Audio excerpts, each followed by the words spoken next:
que el delirio se considera una característica de la psicosis, entendida en términos de enfermedad mental, o en psicología como un síntoma que puede representar alteraciones en la salud mental en diferentes aspectos. Estás escuchando Radio Primavera Sound, proudly presented by Cupra. ¡Ey!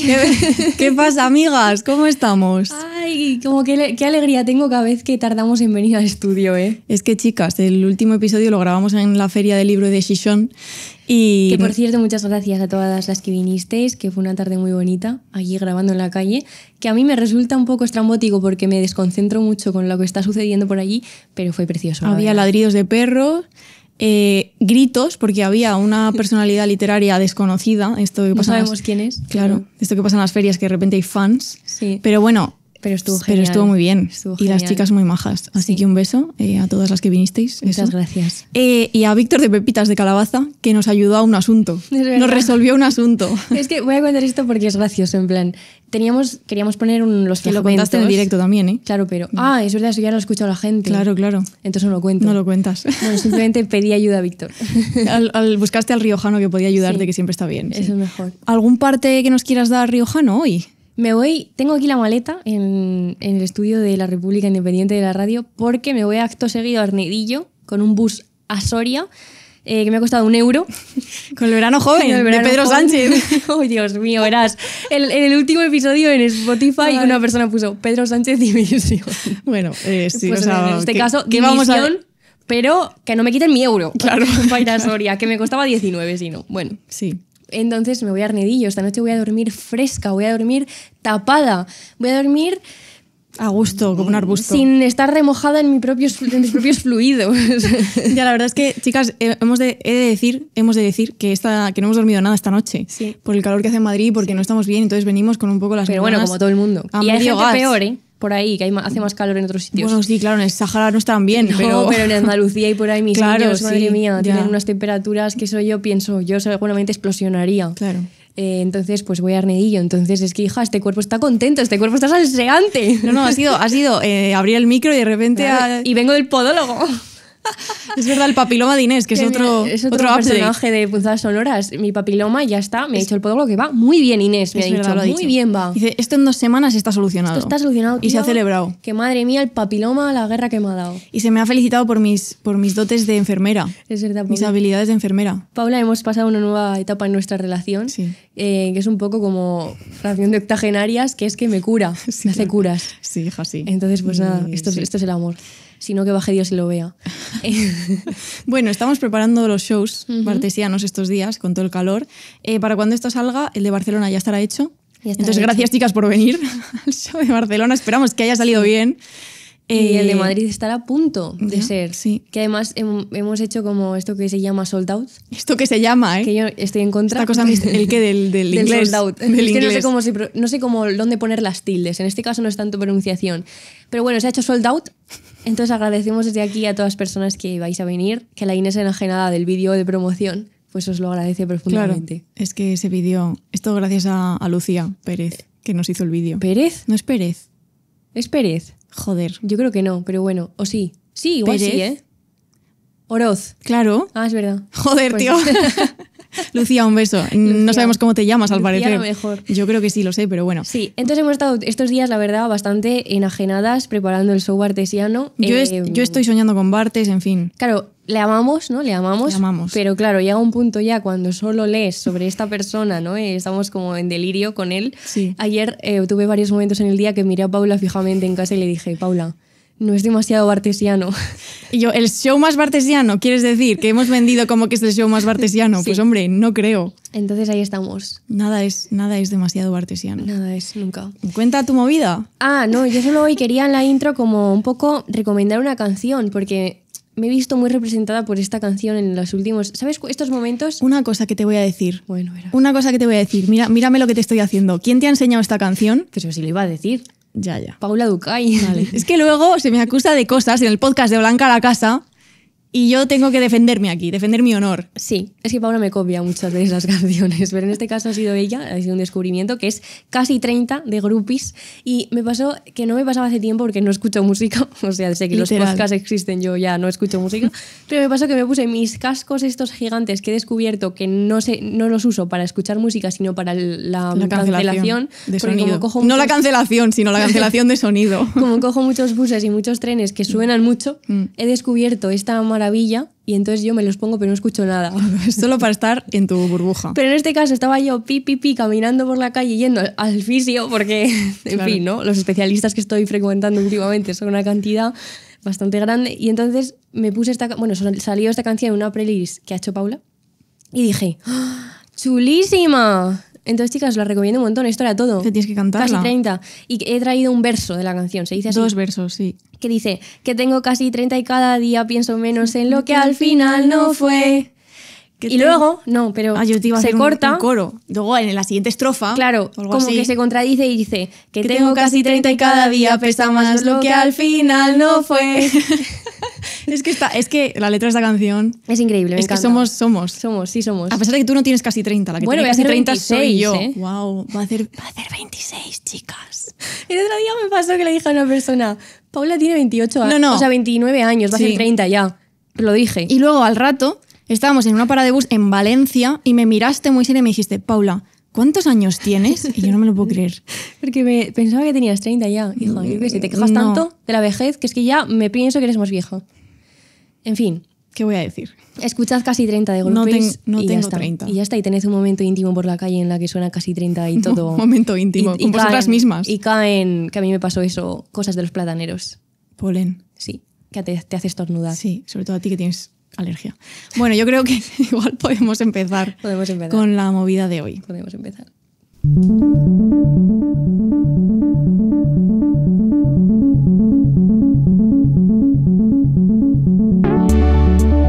Punzadas sonoras con Paula Ducay e Inés García.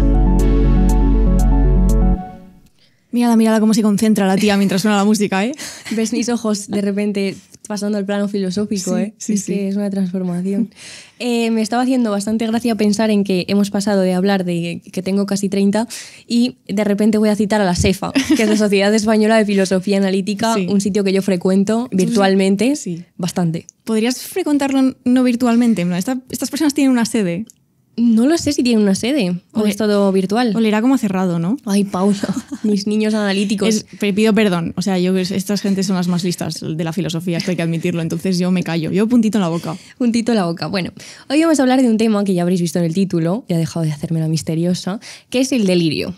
Entonces traigo a la SEFA, porque la SEFA, me hace tanta gracia la SEFA, tío, decir la SEFA. Bueno, para quien no lo sepa, porque no hay que saber estas cosas que son muy de nicho filosófico, hay, como podríamos decir, dos grandes corrientes en la filosofía, esto yo creo que ya lo hemos explicado, pero oye, nunca está de más explicar las cosas, Efectivamente. que es la continental y la analítica, ¿no? Entonces la continental sería una cosa más alemana, francesa, tipo, pensad en Heidegger, ¿no? Una cosa más poética, más literaria, yo qué sé, ¿no? Metafísica, Nietzsche. aunque bueno, también hay, sí, pero una cosa como más poética, literaria, creo, en la forma gente de que escribir. supuestamente escribe bien.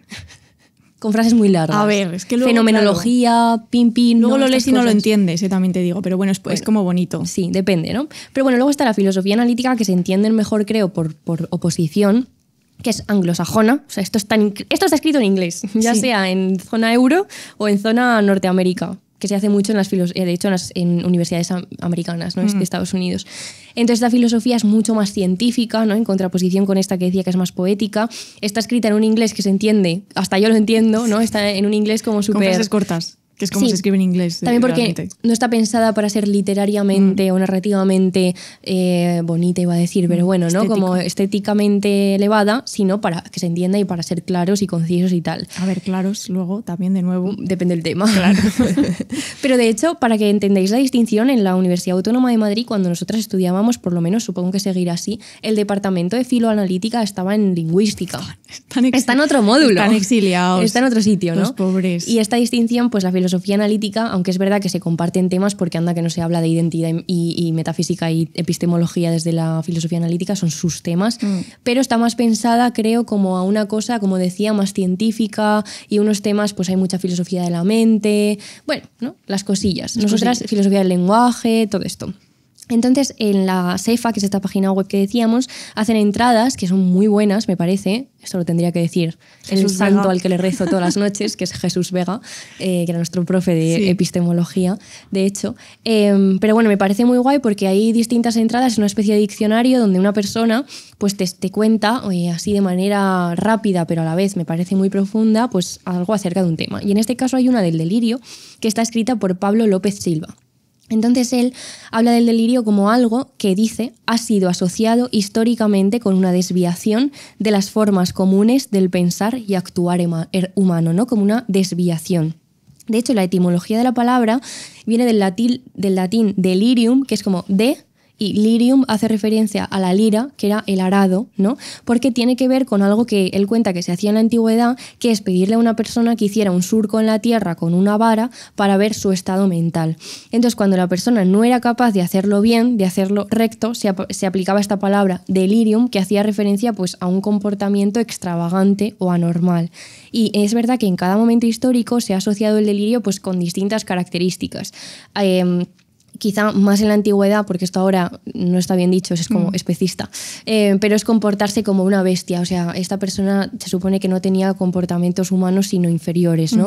Tener una conducta, como decía, extravagante. Según Freud, por ejemplo, personas que parecen creer ciertas cosas que intuitivamente no son el caso y que en ocasiones pues, estas personas actúan como si fuese el caso. De hecho, traíamos algunos resúmenes extremadamente resumidos acerca de las diferentes aproximaciones que podríamos darle al delirio.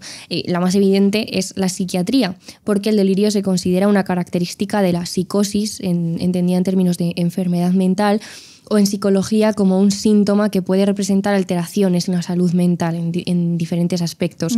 Y desde estas ópticas, pues evidentemente no parece ser algo que se disfruta para esas personas o que es positivo o agradable, sino que les provocan problemas para lidiar con la realidad, alejamiento, ¿no? Y todo esto le ha convertido al delirio pues, en un foco de estudio de las ciencias médicas que pretenden ayudar a estas personas, ¿no? También, nosotras no vamos a estudiarlo desde aquí, claro, tendría que hacerlo un psiquiatra. Evidentemente hay que pasar por aquí, claro, porque es quizá... No podemos dar por hecho que hay una parte ligado a la enfermedad. Claro. Pero nosotras, pues al no ser psiquiatras ni psicólogas, no vamos a hacerlo desde aquí. Evidentemente hay estudios expuertas acerca de esto y también de la enfermedad mental como una construcción social. Bueno, aquí hay muchísimo si os interesa, ¿no? Pero nos interesa más otra cosa, que ahora vamos a contar, pero antes sigo adelantando un poco cuáles son las diferentes miradas a través de las cuales nos podemos aproximar. Por ejemplo, la filosofía analítica en los últimos 20 años también ha estudiado bastante el delirio como creencia o estado mental. ¿No? De si es un estado mental alterado, si no, y esto lo explica muy bien esta entrada de la SEFA. También se ha utilizado, que esto me parece interesante, como símbolo o metáfora el delirio, que quiere decir algo así como delirar es salirse del camino marcado, que tiene mucho que ver con su origen etimológico, o proponer cosas nuevas. De hecho, la filósofa Marina Garcés habla en El tiempo de la promesa, que es este librito en un cuaderno de anagrama que sacó hace un tiempo. De hecho, ¿no? Hablamos de él en Derroteros aquí con Javier. Entonces habla de una concepción del imaginar y el delirar que no se relaciona tanto con una fantasía o ilusión, sino con salirse de lo literal, de la tiranía, de la ortodoxia. Claro, o sea, pensar más allá de los más allá del marcos, surco que está ya marcado, ¿no? Menciona al final del libro, de hecho, a Marina Zambrano, una mezcla de las dos. Una sobrina que tenía por ahí. María Zambrano, que es una filósofa que ha hablado mucho del delirio, que quizá si nos pusiéramos a explorar el delirio desde la filosofía, pues tendríamos sí o sí que hablar de ella. Y dice Marina Garcés, en el delirio hay un anhelo, un salirse de los límites o del cauce. Y como dice la filósofa Zambrano, salir así de los límites de lo que hay es la única manera de apropiarse del presente en relación con el pasado y el futuro. O sea que para Zambrano el delirio es en realidad el trasfondo de la razón y no su contrario. Y esto básicamente quiere decir, esta idea del delirio como símbolo, que necesitamos la imaginación, la promesa y el delirio para imaginar nuevas formas para imaginar cómo pueden ser o cómo podemos construir otros futuros posibles que quizá todavía no podemos vislumbrar. Claro, es una metáfora. Claro. Como otra manera de pensar. Sí, de hecho mucho más positiva en contraposición con la que comentaba a través de la psiquiatría, que es un poco, vamos a ver posibilidades, o igual para esta situación tan límite que estamos viviendo, en relación, por ejemplo, con la crisis ecológica, igual tenemos que imaginar formas que se salgan de lo que ahora mismo conocemos, que sería ese camino trazado. Y la verdad que es una imagen que me parece muy, muy interesante, pero hoy no vamos a hablar de todo esto, no. Simplemente queríamos ver un poco de manera amplia todas las maneras que hay de aproximarse al delirio y muchas más, ¿no? La percepción histórica. Claro, esto sería infinito. Claro. Nosotras, bartesianas, formación, siempre pues vamos a hablar del delirio amoroso, del delirio pasional. Claro. Vamos a hablar de lo que nos gusta hablar. Es que hay muchos delirios, pero hemos elegido el que nos interesaba. Claro. Y a vosotras también. En el que nos sumimos de vez en cuando. Claro. Ahí estamos. Pero bueno, claro, para entrar en todo esto, hemos preguntado a nuestra doctora de referencia, que es María Minué, que además es nuestra doctora de verdad. Doctora y amiga. Doctora y amiga. Y entonces nos ha mandado algunos extractos del DSM, que es el Manual Diagnóstico y Estadístico para los Trastornos Mentales. Que esto muy criticado, manual. Claro, es el manual que más se usa, pero en ocasiones, efectivamente tenemos que decir que es un manual que está muy criticado, que se le cuestiona todo el rato, y todo el rato hay debates en los que no vamos a entrar porque no podemos, no tenemos ese conocimiento, pero queríamos utilizarlo para dar una definición porque hay que partir de algún sitio, ¿no? Y es verdad que el delirio erotomaníaco, que es el que vamos a tratar hoy, sigue saliendo hoy en día ahí. Y básicamente es un subtipo de trastorno delirante, porque hay muchísimos trastornos delirantes, como ha dicho Inés antes. Por ejemplo, os sonará de tipo persecutorio, de tipo celotípico, que tiene que ver con los celos. Celotípico, ¿eh? Celotípico es una palabra que yo he aprendido. Qué risa. Sí, de grandiosidad. Igual podéis imaginar a gente que conozcáis que tiene un principio de delirio de grandiosidad. Están por ahí. Mucha gente. Sí. Pero bueno, hoy queríamos hablar del delirio de tipo erotomaníaco porque la idea central de este delirio es que tú te imaginas que otra persona está enamorada de ti. Esta es la base, ¿no? El núcleo. Y entonces algunas características de este tipo de delirio es que se genera un amor romántico que está idealizado, que no tiene tanto que ver con una atracción sexual, sino que la persona se imagina que hay una unión espiritual muy especial con esa otra persona, ¿no?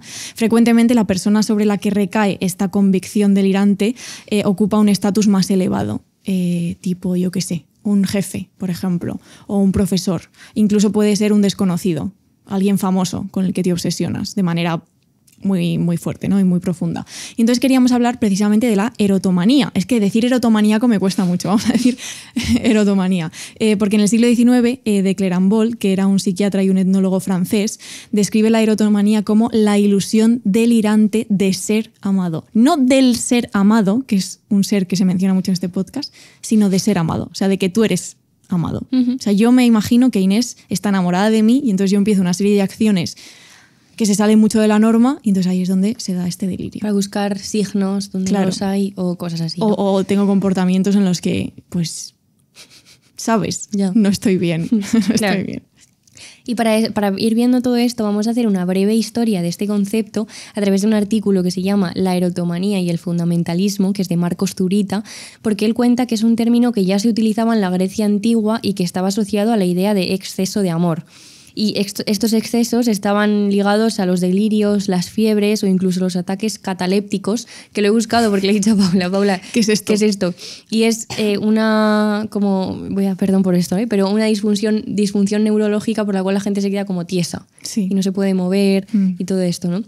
Entonces la palabra sigue vigente, pero vamos a ir viendo cómo su uso ha cambiado a lo largo de la historia. Que es interesante ver estos vaivenes, la verdad. Claro, y también aquí se ve mucho cómo la enfermedad no surge en una nada, como en un espacio abstracto y vacío. Claro, y objetivo. Claro, sino que la enfermedad se va dirigiendo a través de relatos y de juicios y de formas de poder. Pasa todavía hoy con muchas enfermedades. Claro, total.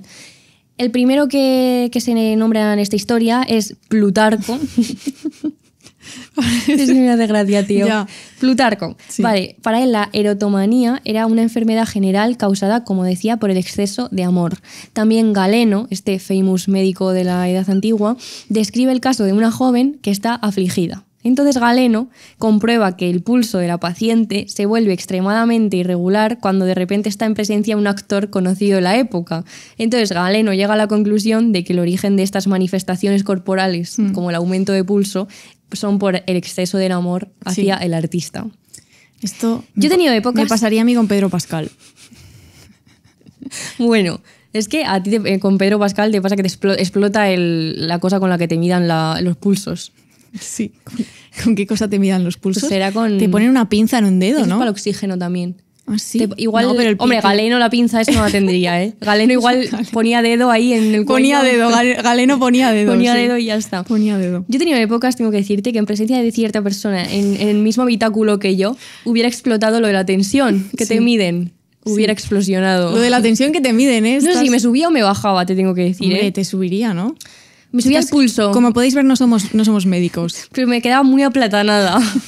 Mi cerebro había un mono con unos platillos. No era capaz como de articular mucho pensamiento, Pero ¿sabes? eso puede ser porque estaba saturada de amor. Claro, por eso te digo. De delirio, de hecho. Ojo, es que me hubiera gustado que me midieran de repente un electrocardiograma. No paras de nombrar distintas formas de medir las cosas. La tensión, el electro, lo de la pinza. Ya no me sé más. O sea, si tengo que decir uno más, ya no sé A mí más. solo me han puesto lo de la pinza una vez.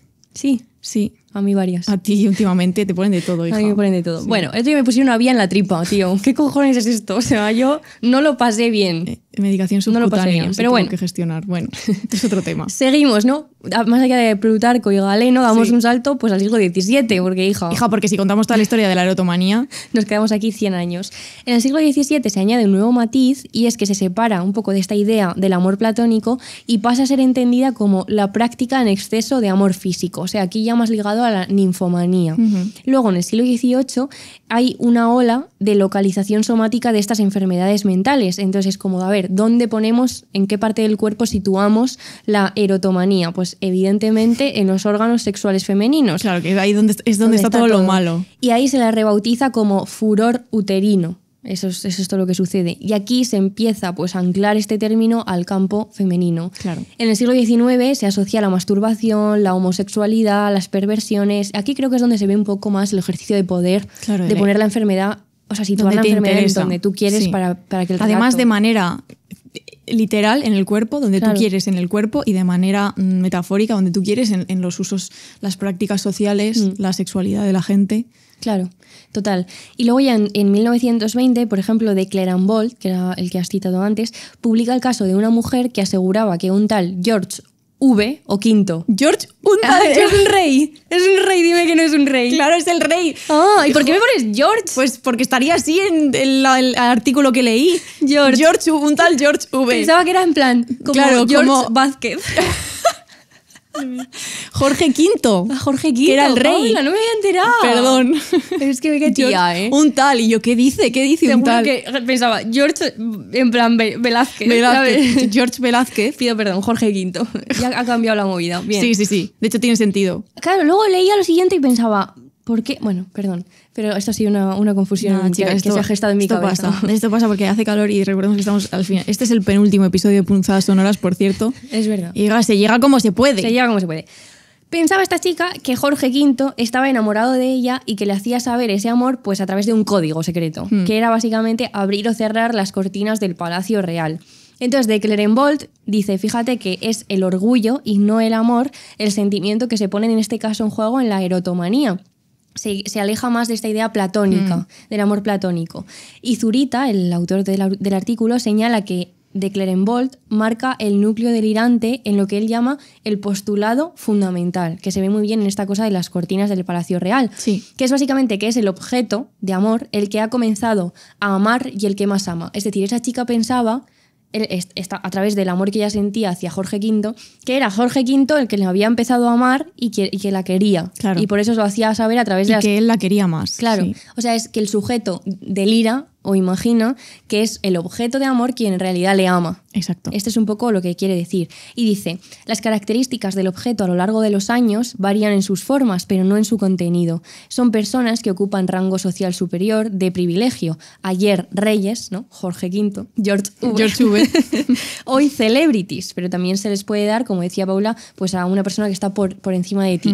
Y esto es muy interesante porque hablamos también en Amor no correspondido de estas figuras acerca del sujeto poder. y el objeto. Sí. Y claro, muchas veces es fuerte que el delirio viene de cuando tú amas a alguien pensar que en realidad te ama más esa otra persona, Sí, ¿no? y ahí es cuando empieza los líos. De hecho, todo esto que has contado me recordó, haciendo el guión, a una escena de La Mesías, que además subieron hace poco, por eso me acordé, a Instagram, que lo vi, que creo que lo compartió Javier Ambrosi, que por cierto, un beso desde aquí a Javier Ambrosi. Sí, que nos hace mucha que ilusión. asumimos que lo estará escuchando, Sí.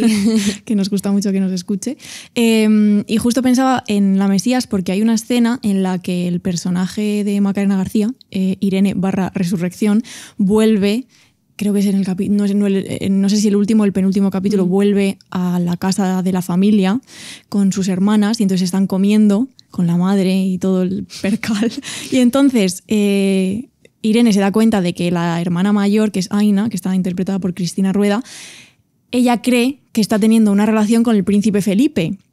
Y que el príncipe Felipe le Está escribe enamorada cartas de y que ella. se van a casar. Y entonces es curioso porque es una erotomanía que ha construido la familia, la madre, que en realidad es la que delira en esta historia, en torno a esta relación de Aina y el príncipe Felipe, ¿no? Y está esta escena muy fuerte de el personaje de Irene diciendo ¿qué cojones? Felipe está casado con Leticia Ortiz, que es una frase icónica si lo piensas, ¿no? Es increíble Y entonces esa escena. Sí, sí, sí. Pero me gustaba mucho lo de la erotomanía, ¿no? No porque el sujeto de repente se imagine de la nada algo, sino porque hay una construcción. Que luego vamos a hablar un poco más de esto con otro ejemplo. Es que es una pasada, porque aquí, si a ti te dicen que eso está sucediendo y encima te fingen que esa Claro, te persona dan está escribiendo pruebas. cartas, Sí. es que Realmente hasta qué punto es un delirio, porque tú, es un delirio construido. Claro, es un delirio que han construido y que tú, bueno, pues te lo crees, seguramente porque estás predispuesta a creértelo, pero bueno, que no deja de ser una construcción que hacen otras personas a tu alrededor. Entonces me acordaba.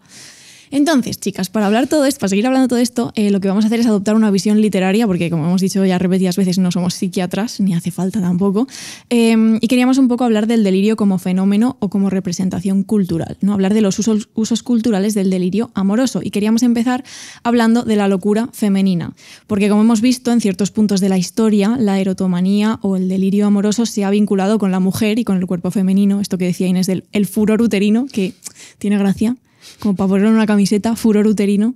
Bueno, me gusta.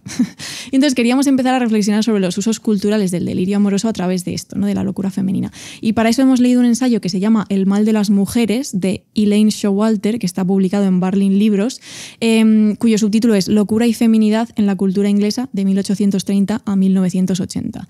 Y es básicamente una historia cultural de la locura, entendida como un mal de las mujeres. Habla de las revoluciones psiquiátricas a lo largo de este periodo, de los cambios en la concepción de la locura, de los distintos arquetipos y figuras de la loca, entre comillas. Buen ensayo para el verano, la verdad. buen tema, ¿eh? Buen tema, porque es muy interesante y además no es excesivamente denso, o sea, se entiende cuando lo lees, se lee muy fluido.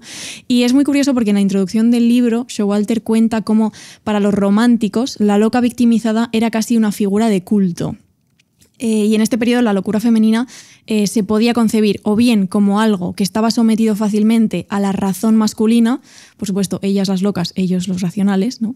O bien como una fuerza sexual desconocida e incontrolable, o sea que tenía una naturaleza muy ambigua, según la época y según desde dónde lo abordes.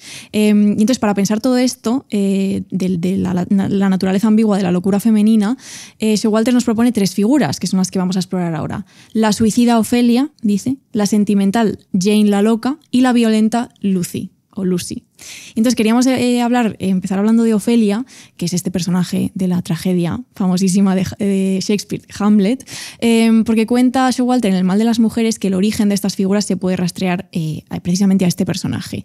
¿Qué le pasa a Ofelia? Inés, tú y yo nos hemos leído Hamlet el año pasado. En efecto. Porque hicimos un taller. En efecto. ¿Qué le pasa a Ofelia? No voy a contar la trama de Hamlet, pero básicamente Ofelia cree que Hamlet está enamorada de ella o que Hamlet le da ciertas atenciones afectivas, porque un poco es así. O sea, Hamlet, Sí, o sea, es como Hamlet le tira.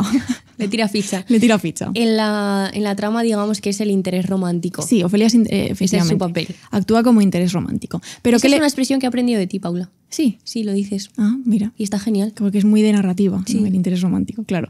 Pues en la obra, Laertes, que es el hermano de Ofelia, la describe como un documento de la locura. Y de hecho, ahí está este concepto de la erotomanía isabelina, porque cuenta Showalter, para los isabelinos, Hamlet era el prototipo de la melancolía, la locura masculina asociada al genio intelectual e imaginativo, pero la aflicción de Ofelia era la erotomanía o la locura amorosa. O sea, que este personaje se vinculaba directamente con lo que estamos hablando, con el tema de este episodio, ¿no? Dice, de origen biológico y emocional, fue causado por su amor no correspondido y su deseo sexual reprimido. Esta era la idea que se tenía, ¿no?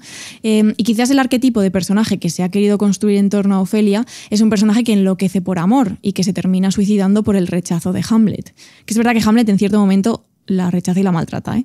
Pero nosotras queríamos hoy preguntarnos si es esa toda la historia de Ofelia. O sea, Ofelia es simplemente un personaje que se ha creído de manera delirante que el príncipe la quiere y luego ha resultado que no y entonces se ha terminado por suicidar. ¿Es esa la trama de Ofelia? ¿O qué otros factores podemos encontrar en su caso de, entre comillas, delirio amoroso? ¿Es acaso un caso de delirio amoroso? Es la pregunta, ¿no? Entonces, en la intro a Hamlet de la edición que tenemos, que es la edición bilingüe que está publicada en Penguin Clásicos, que tiene Inés en su lado de la mesa. Señalando Que está llena de posits. No me van los dos dedos a la vez, tío. Ay, de verdad, por favor, que no te esté dando ahora una movida, te lo pido. Te lo pido.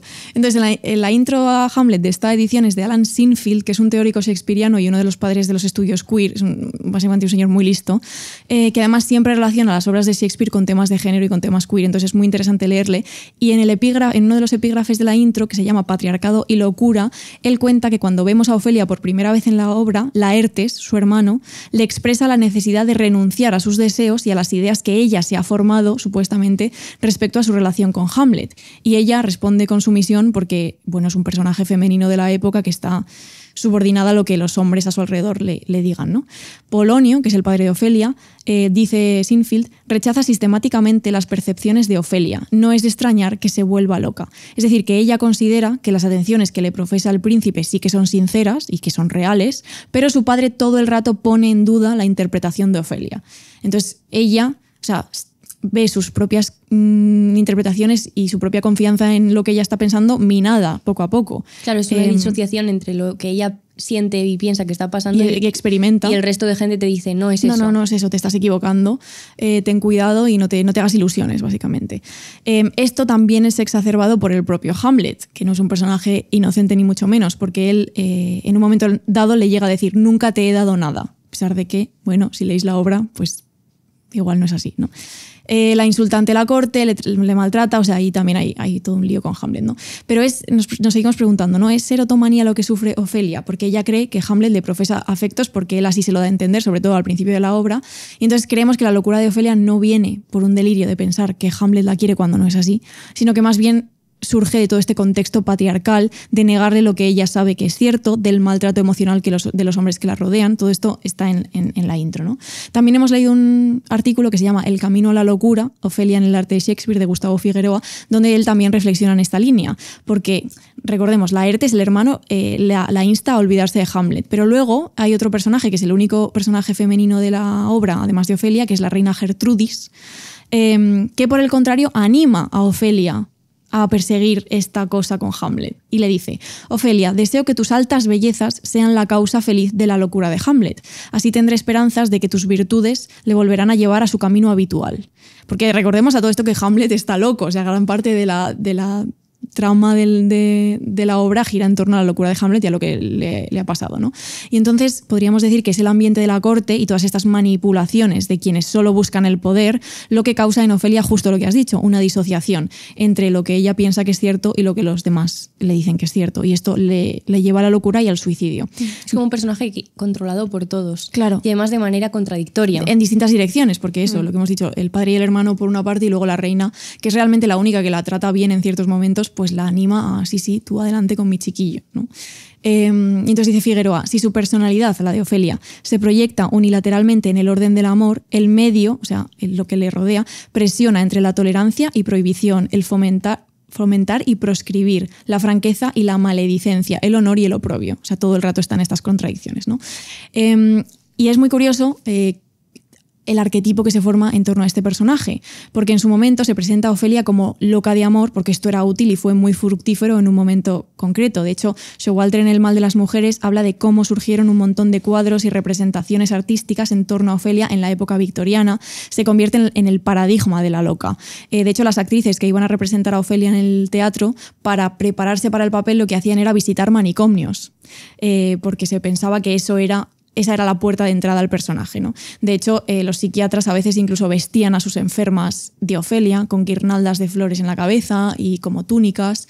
Entonces hubo todo un movimiento, bueno, de hecho, de Ofelias en manicomios. Hay una tesis que creo que ya puede ser que hayamos mencionado aquí, de Remedios Perni, Sí. que es una profesora que conocimos en la Universidad de Alicante, que gira en torno a toda esta construcción. Es toda una tesis que analiza todas las construcciones culturales que se han hecho acerca del personaje posteriores, Ofelia. Sí, como a lo largo de todo el Todas tiempo. las reescrituras, que es súper interesante. Sí.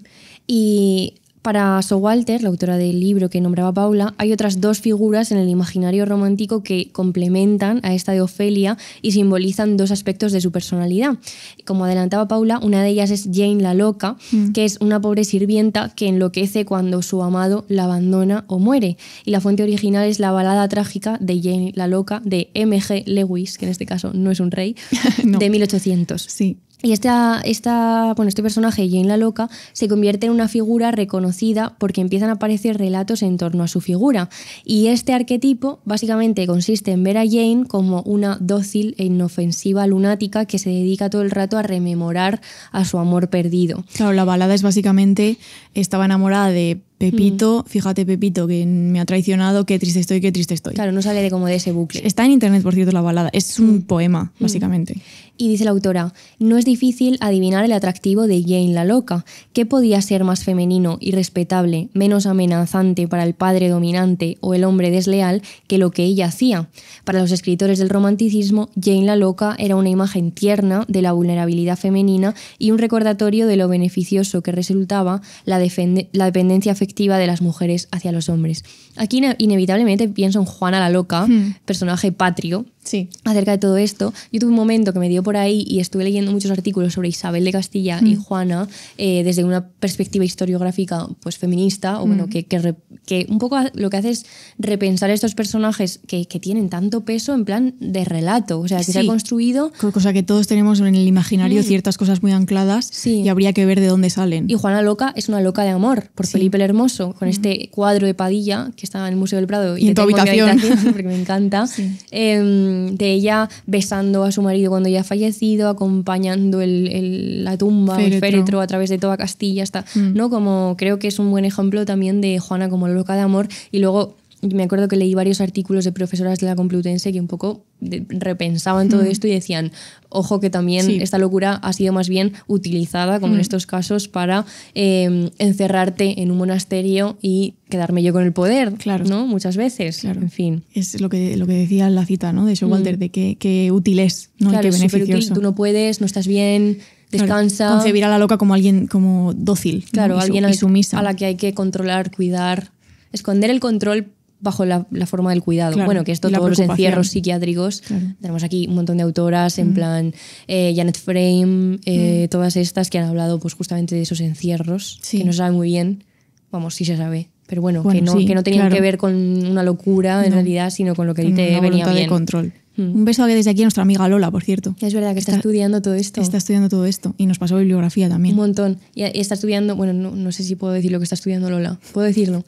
Pues no sé, Lola no está aquí. Yo no creo que le importe a Lola, pero bueno. No, bueno, no quiero además tampoco quiero decirlo mal porque yo lo explicaré mal, pero bueno, que está leyendo un montón de informes psiquiátricos de cómo definían estos señores a las mujeres. Y de testimonios también de ellas, ¿no? De encierros en los años 30, puede ser en España. Sí. Una cosa muy interesante. Una investigación muy chula. Cuando saque la investigación, aquí la citaremos. De hecho, podría hasta venir aquí. Ojalá. Presentación de la tesis. Presentación de una tesis nos pegaría mucho en Punzadas Sonoras, la verdad. Sí. Ojalá. Pues frente a Jane la loca, que sería esta segunda figura, tenemos a Lucy, que es la homóloga de Jane, pero en peligrosa, podríamos decir. Que Lucy representaba la sexualidad femenina en forma de violencia demencial contra los hombres. Y es una figura que procede de la novela La novia de Lammermoor de Scott, que se publica en 1819. Y la trama de la historia consiste básicamente en que a Lucy Ashton, la protagonista, le impiden casarse con el hombre al que quiere y la obligan a casarse por un matrimonio de conveniencia, digamos. Y entonces en la noche de bodas se escuchan gritos que provienen de la habitación del matrimonio y cuando los invitados corren hasta ella y abren la puerta, descubren al novio apuñalado en el umbral y a Lucy enloquecida. Distinto de Jane. Jane se lamenta, Lucy coge el cuchillo y dice a tomar por culo. Las dóciles y las agresivas, ¿no? Efectivamente. Así como arquetipo. Sí, y en este momento la historia de Lucy tuvo muchísimas adaptaciones, sobre todo en la ópera, que esto me llamó mucho la atención. Chicas, viva la ópera, ya sabéis, yo estoy como en una campaña con esto. Y Showalter cuenta en el libro que en ese momento estas adaptaciones operísticas fueron muy, muy populares y ella dice que es un reflejo de la empatía feminista y subversiva del público de la época. Y dice, las mujeres que acudían a ellas vivían de forma indirecta la melancolía, los delirios, el suicidio y el asesinato, los desvaríos adornados de estas mujeres afectadas por la dominación masculina. Y de hecho menciona que esta historia aparece en Madame Bovary, porque Emma Bovary en un momento del libro va a ver la obra y se identifica de manera muy fuerte con la violencia de la protagonista, ¿no? Entonces, todas estas cosas, todos estos arquetipos que os hemos comentado y todas las historias que se generan a su alrededor, dice Showalter, no son sino historias que la cultura masculina contaba sobre el mal de las mujeres. O sea, que son 3 ejemplos en los que se ve muy bien cómo la locura o el delirio amoroso, concretamente, que es lo que estamos explorando, al final se convierte en una forma de control, de poder o de instaurar ciertos relatos en la sociedad. Pues ahora, una vez explorada esta erotomanía, vamos a ver 3 imágenes o figuras que hemos escogido del delirio amoroso. La primera de ellas, como iba a ser de otra manera, es el delirio bartesiano. ¡Ole! Y me hace mucha ilusión esto porque el delirio para mí es uno de los grandes temas que atraviesan los fragmentos de un discurso amoroso y que está por ahí todo el rato. De hecho, hice el trabajo de buscar y señalar todas las veces en que delirio aparecen los fragmentos y aparecen muchísimas figuras, ¿no? Vamos a ir contando todas las apariciones. Sí que os animo, si estáis leyendo los fragmentos, a fijaros, porque tengo un amigo, mi amigo Ramón, que una vez me dijo, ese libro siempre me impactó muchísimo por su definición del delirio y por la manera en que explora esto. Y entonces hemos recopilado básicamente las ideas que nos parecen más interesantes y no se trata, estas apariciones, ni tampoco lo que vamos a hacer nosotros aquí, de una teoría sobre el delirio. Barthes no propone, por supuesto, no una propone teoría, un sistema sobre el delirio. Claro, sino distintas pinceladas que van apareciendo y que de hecho ni siquiera tienen por qué formar parte de un todo que sea cerrado o coherente. Pero una idea que me gusta muchísimo y que aparece varias veces es el delirio como algo de lo que eres consciente y en lo que de hecho perseveras. Porque muchas veces el delirio aparece como algo irracional, algo incontrolable. Claro, se contrapone justo a la racionalidad. Claro, ¿no? Es la definición que se le da, algo extravagante, y sin embargo hay algo de racionalidad en el delirio, ¿no? Muchas veces, estoy hablando del delirio amoroso, puedes ser genuinamente consciente de estar cayendo en eso, pero no decidir salir de ahí, sino quedarte. Aquí siempre pura pasión de Annie Ernaux. Creo que es ese ejemplo de estás siendo, o sea, sabes lo que te pasa y sabes que estás ahí, pero o no quieres o no puedes salir. Sí. Y ahí me parece que sí que hay cierta racionalidad. De hecho, en la figura loco de fragmentos dice, estoy loco de estar enamorado, no lo estoy de poder decirlo. Es decir, conozco mi delirio y de hecho puedo relatarle a los demás juiciosamente, dice Barthes, mi locura. Soy consciente de ella, la explico. Y dice Barthes que en este sentido es una locura pobre o metafórica, ¿no? Como loco, pero no cercana a lo sobrenatural. O sea, aquí estos escalones que hay entre el delirio amoroso y el delirio que puede ser ligado a una enfermedad mental, hay aquí como una diferencia. Y dice, en comprender, que es otra de las figuras, también se ve la voluntad de entender el delirio por parte de la persona que lo experimenta. Y dice, represión. Quiero analizar, saber, enunciar en otro lenguaje que no sea el mío. Quiero representarme a mí mismo mi delirio. Quiero mirar a la cara lo que me divide, lo que me recorta. Claro, o sea, no es simplemente dejarte arrastrar por este río delirante, podríamos decir, sino que a veces eres capaz de pararte ahí y decir un momento, ¿qué está pasando? Claro. O sea, que eso no implica que te salgas, sino que, ¿no? Una vez estando dentro eres capaz de analizarlo de manera más o menos racional. Claro, que tiene que ver con esa cosa de que ¿no? puedo representarlo juiciosamente o incluso preguntarme a mí misma por lo que está sucediendo. Sí. En ese sentido apela Barthes a la racionalidad. También lo cita como un motivo literario y culturalmente adaptado, que es la mirada que hemos también tenido nosotros hoy aquí. En Loco también dice, locura que está recuperada por la cultura y que en este sentido no da miedo. Es decir, que está por ahí, la vemos, es una figura, una imagen, un poco como las figuras de los propios fragmentos. Me recordaba un poco, lo hablábamos esta mañana, a las imágenes que tenemos sobre las rupturas o sobre esta fase de delirio amoroso en sentido negativo, de la chica comiendo helado delante de la tele o todas estas cosas. En plan, lo veo como cierta estandarización de algunas imágenes que tú tienes para cuando estás en esa situación. Que luego las haces ya de lo verdad. has visto, claro. Que es un manual. Sí, entras ahí. Y en el estado amoroso dice Barthes que algunos sujetos razonables sí que llegan a ver de cerca la locura. Y dice, está ahí, posible, muy cercana. Sí. También en la figura obsceno dice, el enamorado delira, desplaza el sentimiento de los valores, pero su delirio es tonto. ¿Hay algo más tonto que un enamorado? Es que esa frase, No es que es real. Claro, dice Barthes, no se le puede educar. Su discurso es irreflexivo, desordenado. Y dice, me mantengo en un delirio prudente, ajustado, discreto, domesticado, trivializado por la literatura. Conoce su tontería, pero no la censura. Claro. Aquí vemos también estas imágenes distintas, que de hecho no se le puede educar, su discurso es irreflexivo. En plan, creo que hay como diferentes momentos, porque anteriormente decía esta cosa de que puede juiciosamente expresar en su lenguaje su delirio, pero vemos aquí las diferentes posibilidades. Claro que hay ciertos momentos en los que no hay manera de entrar ahí. Claro. Porque está como en el otro plano, ¿no? Además, y además es lo que dices, que está aceptado culturalmente porque hay tantas historias sobre esto y tantas imágenes que igual tampoco te planteas que tengas que entrar en ningún sitio a sacar a nadie de ahí, ¿no? O que tú mismo... Claro, o incluso que la racionalidad esta puede ser ramalazos de racionalidad. O sea, tú puedes tener un momento de lucidez un día que te levantas y dices, ¿qué coño estoy haciendo? Pero luego a los 3 minutos ya se te pasa, ¿no? O sea, que cada persona y cada experimentación que cada uno tiene acerca del delirio amoroso es única. Y por eso digo que no tiene que formar un todo coherente, sino que son piezas del discurso acerca de este delirio. Ejemplos que se ponen sobre esto, la espera, ¿no? Este episodio que hicimos, la espera es un delirio, dice Barthes. Y esta idea ligada a que el ser que espero no es real. El otro viene porque yo lo he creado. Y si no viene, lo alucino. Eso es súper de delirio erotomaníaco. Totalmente. Suena el teléfono, pero no es el ser amado, es otro, el que me despierta de mi delirio, esa voz que no espero, esa voz que me rompe con lo que estoy alucinando, que es que el que me llama es la persona que yo quiero que me llame. E incluso cuando la relación amorosa ha terminado, dice Barthes que sigo alucinando al ser amado. Como cuando yo el día que me rayé porque no me escribía un chico y luego el chico me dijo es que estaba en el tanatorio. Es que esto pasa mucho, ¿eh? Qué momento ¿no? De atravesar el que esperas y estás sobreanalizando y estás siendo, como dice Barthes, el mitólogo, viendo cada gesto y cada mito y cada mensaje. El otro día, creo que fue Blanca La Casa, que ha escrito un libro, que hemos hablado muchísimo de él, ¿no? El accidente. Porque lo presentamos en Madrid. Claro, en Libros del Asteroide, que habla bastante como de una situación de, no sé si diría delirio amoroso, pero de oleaje, en el que entras y conoces a alguien y todo se rompe y se desbarajusta. Y hablaba ella un poco como de todo esto, en realidad, de cómo es que me encanta, no lo quiero como desvelar, pero tiene muchos conceptos y muchas imágenes muy potentes el libro de un cuartito en el que vas amueblando y desamueblando según lo que parece que va a pasar. Y creo que fue Blanca la que el otro día puso, no sé si fue ella, pero bueno, hablando del libro o lo que sea, como hemos pasado 1 hora, mis amigas y yo, intentando ver qué significaba un emoticono. Claro.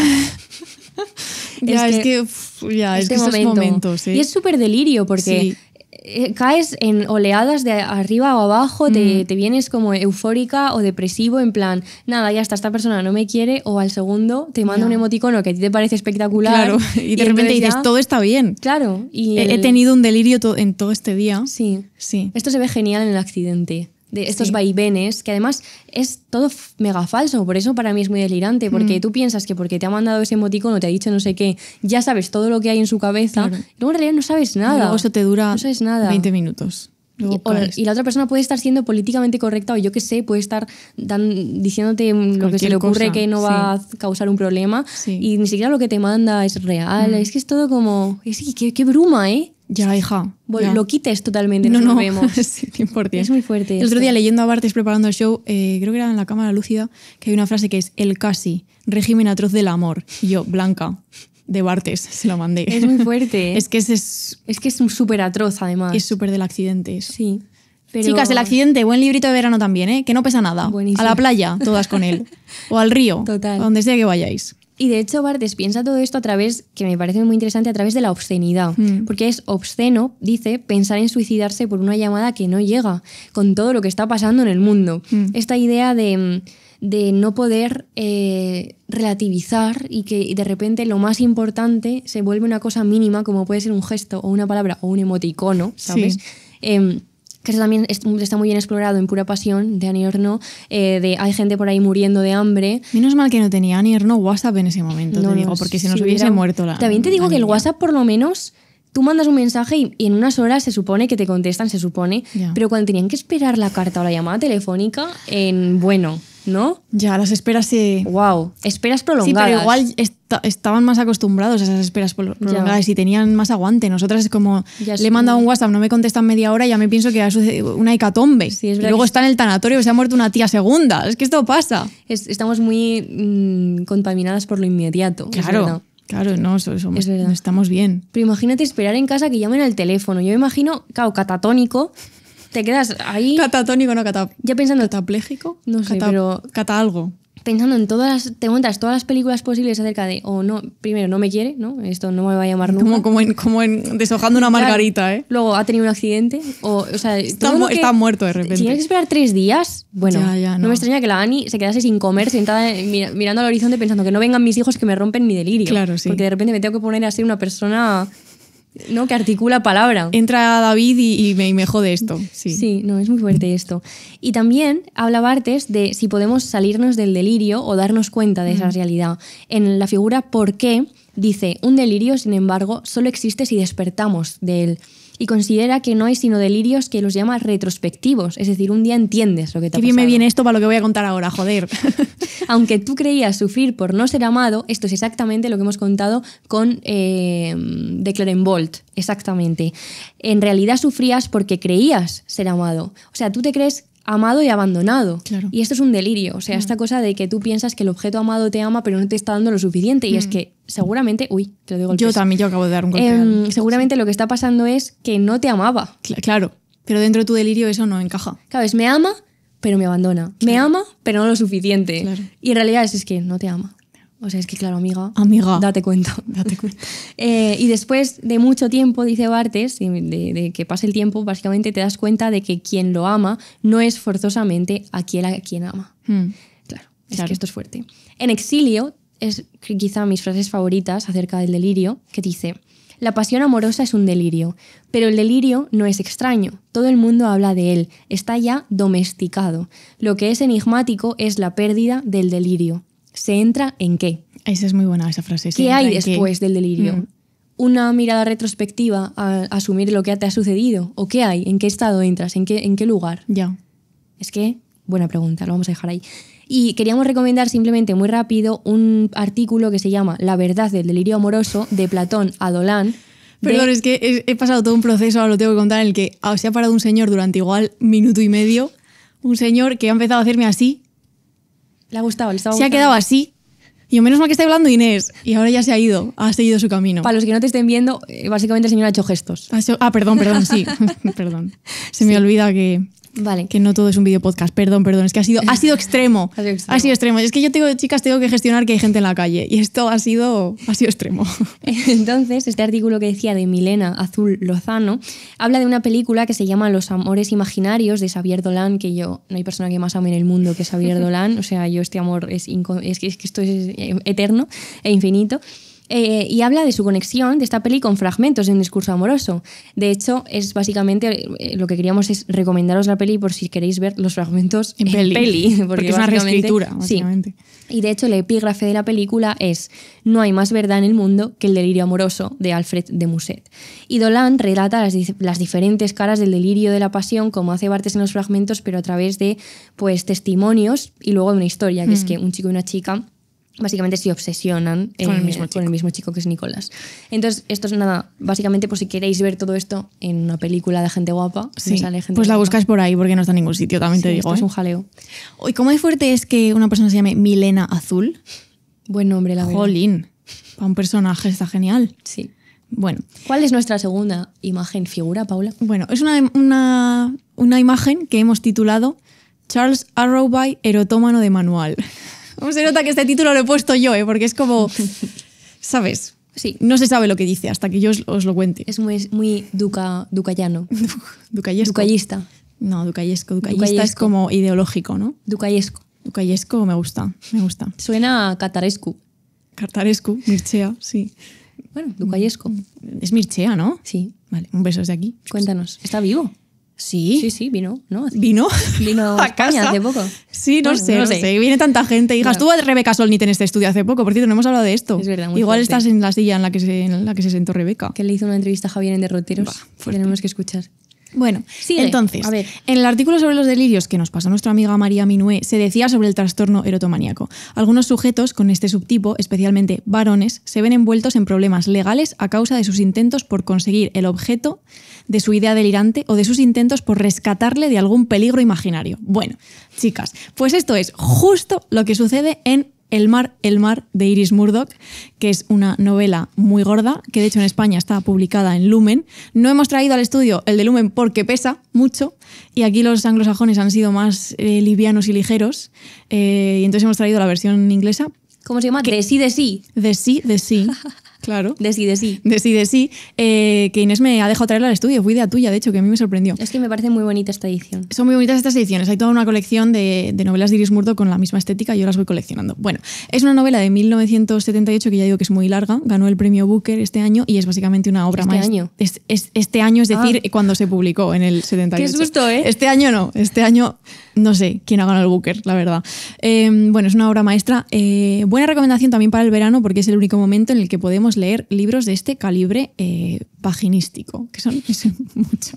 Entonces, para contaros un poco de qué va la historia, El mar narra las memorias de Charles Arrowby, que es un dramaturgo famoso que se retira a una casa junto al mar para escribir su vida, o sea, una autobiografía, y para cocinar unos platos rarísimos que Murdoch describe con todo lujo de detalle, que es muy estrambótico. Entonces, en esta casa junto al mar le visitan otros personajes a los que él trata fatal, pero que le adoran porque es una persona como carismática, no sé qué.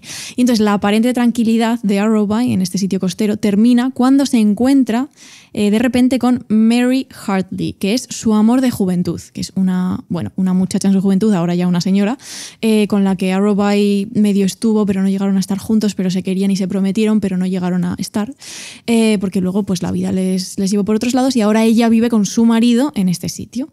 Entonces, ¿qué pasa en la novela? Pues que Charles se obsesiona con Hartley de manera radical y profunda y muy loca, porque él ha idealizado ese primer amor durante años como algo puro y algo que no está tocado por la suciedad que luego él ha encontrado en su vida en la ciudad, siendo dramaturgo y trabajando en el mundo del teatro. Y entonces en El mar, el delirio amoroso y la obsesión deforma la realidad del personaje protagonista de Arrowby hasta el punto de que se convence a sí mismo de que Hartley está en un matrimonio abusivo y tiene que salvarla, que es justamente lo que describe el fucking manual. Muy bien. Entonces, Paul Luque, me encanta como Paul Luque. La mejor persona. La mejor persona. ¿Podemos contar qué le dijiste hace poco a alguien de Anagrama?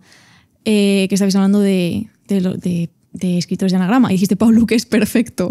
Es que sí, es que es verdad. Es que no me salen otras palabras para Paul Luque. Es que es verdad. Es perfecto. Es perfecto.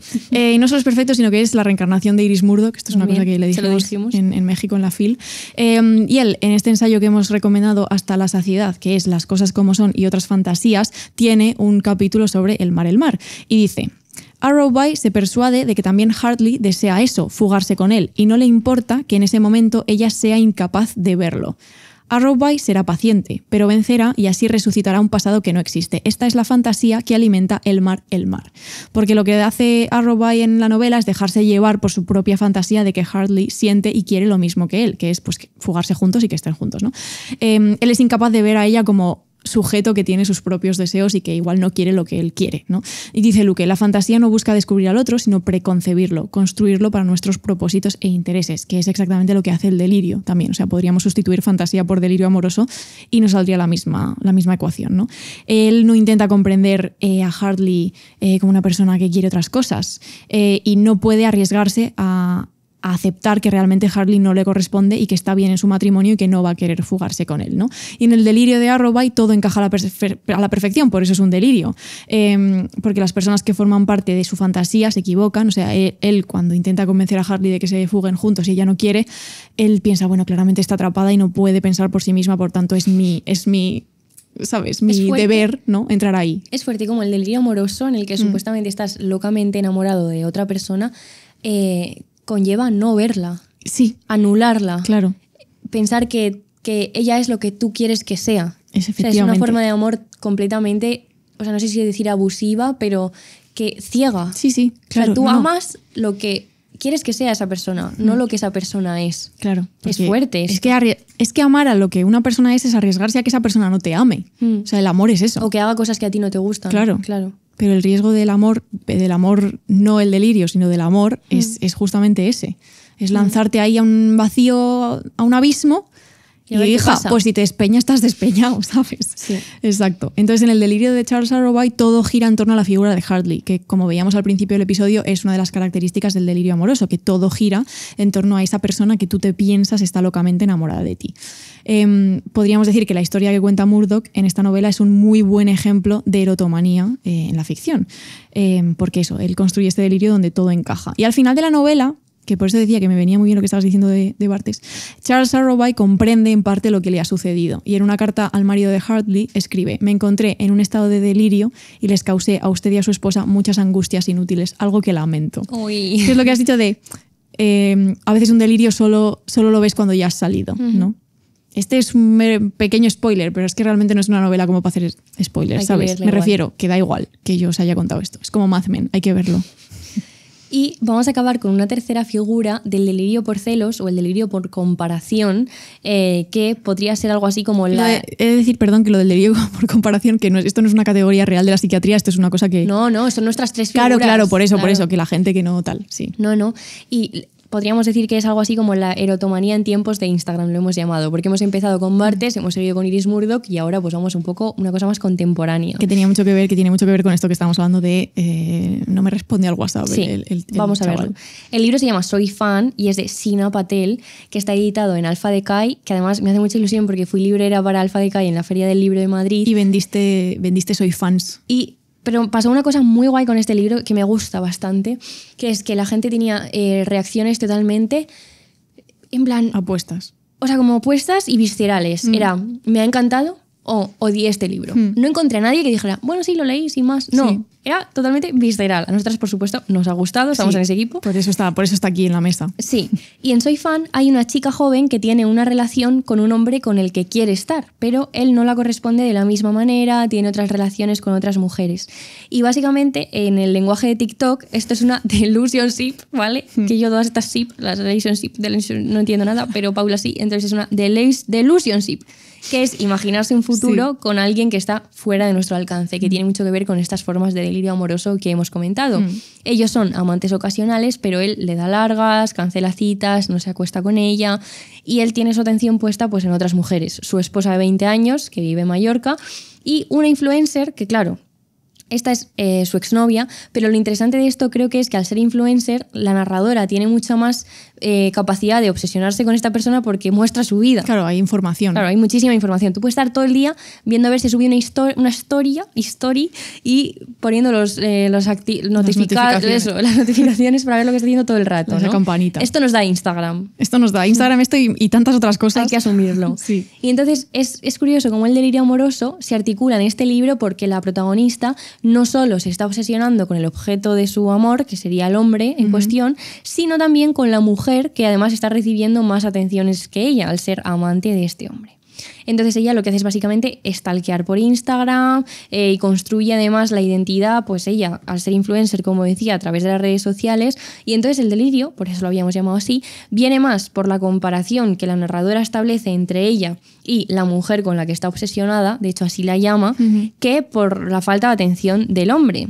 Que esto, honestamente, Justo. a mí me ha pasado, ¿no? O sea, claro, tenemos la capacidad, cuando sabemos que una persona con la que hemos estado o lo que sea está con otra, y ver su amorío por Instagram, ¿no? En los comentarios, los likes, le ha dado like, a quién sigue, ¿no? Yo he llegado a buscar, no voy a decir lo que he llegado a hacer en Instagram, ¿no? Pero cosas muy locas se pueden hacer en Instagram. Sí. Entonces esto es una cosa que claramente fomenta, que nos da alas. Tú eres muy buena encontrando a la gente muy rápido. Sí, demasiado buena. No digo, no siempre en plan delirio, pero a veces. Sí, yo si quiero buscar, busco. El otro día es que estuvimos con unas gentes, una cosa Sí. que no se puede decir todavía como profesional, y yo, me gustaría seguirles en Instagram, y son no sé quién, y yo lo he intentado y no ¿cómo has hecho esto tan rápido? No tienes tu buscador lleno de nombres clave, Paula. Claro, no, para nada. Entonces, para nada. yo ya lo conté en un directo, pero yo pongo M, pongo V y me sale todo ahí, ¿sabes? Ya. Yo tengo todo localizado ya.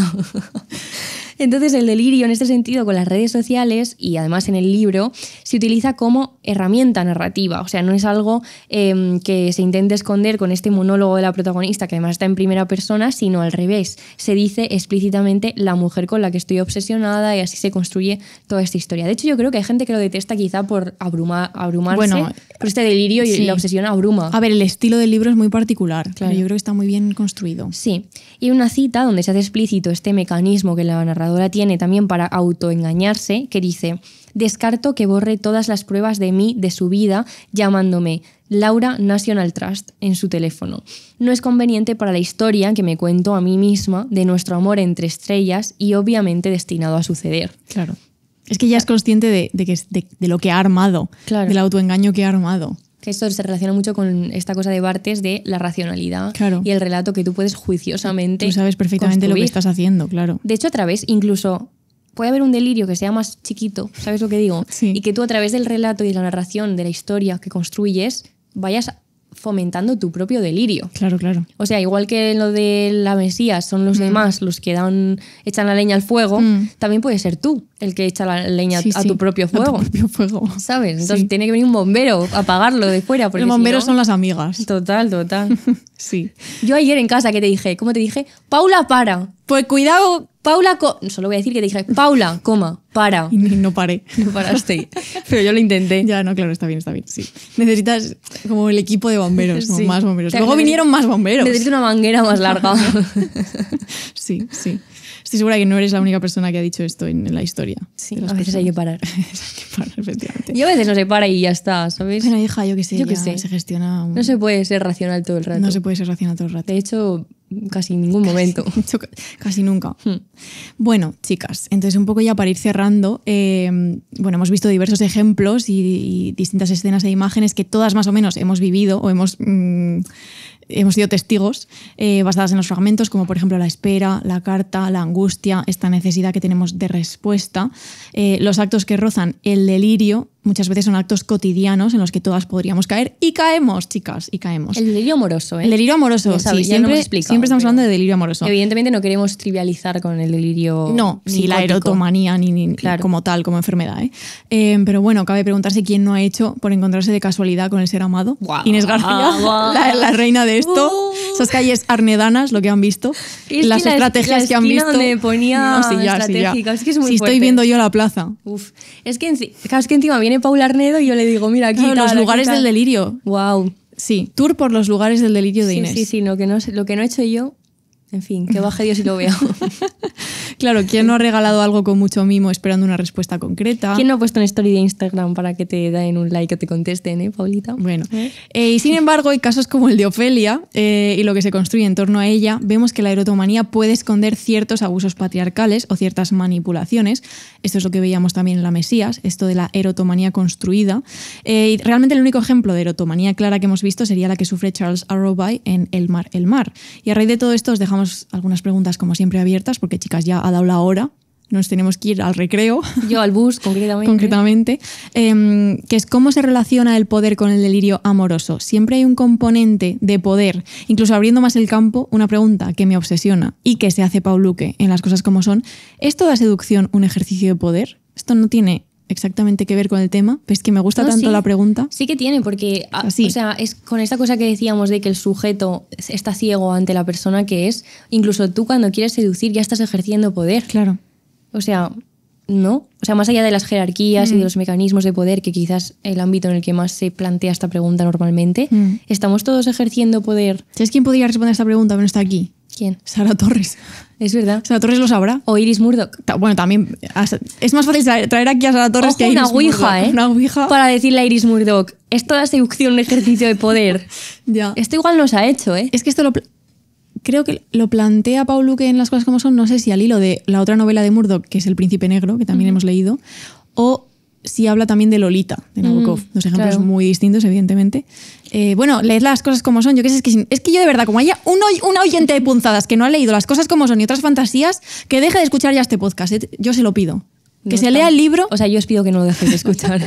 Que se lea el libro y luego venga. Porque aquí hay que venir hechos y derechos. No sé. Mira, Paula ejerciendo poder. Hombre, es que vamos a ver. Ponte firme, tiesa. Pues sí, hija, porque para la espalda que me duele no me viene Decía bien. metafóricamente, pero bueno, también, pues también físicamente. Pues me he puesto tiesa firme. Bueno, me he puesto tiesa firme. Es que ya no sé ni qué se está diciendo aquí. Por favor, ¿podemos cerrar esto ya? Que me tengo que ir a comer. Bueno, chicas, vamos a despedirnos como debe ser. Bueno, es el penúltimo episodio de la temporada. Si es que llegamos al último, que honestamente no lo sabemos. Sí. Voy a hacer una cosa. Ahí. En caso de que no lleguemos al último. No, vamos a llegar. Sí, vamos a llegar. Pero yo qué sé, buen verano, ¿sabes? Pero nos escuchamos dentro de 2 Bueno, habrá gente que ya semanas. esté de vacaciones porque la gente se coge las vacaciones cuando puede. Buenamente puede. Pues que disfruten ya del verano. Claro. Y los que las tengan más tarde, pues ya se lo deseamos más tarde. Efectivamente, muy bien. Esperamos que estéis bien, chicas.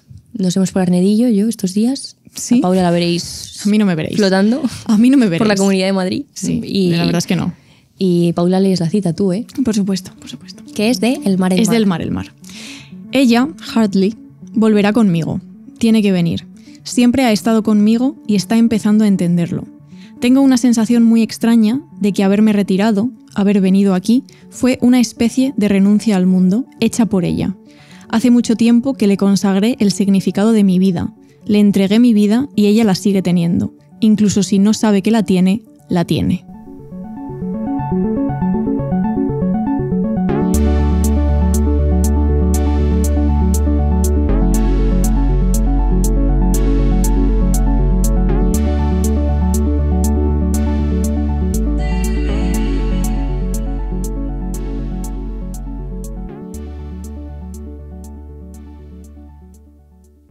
Estás escuchando Radio Primavera Sound, proudly presented by Cupra.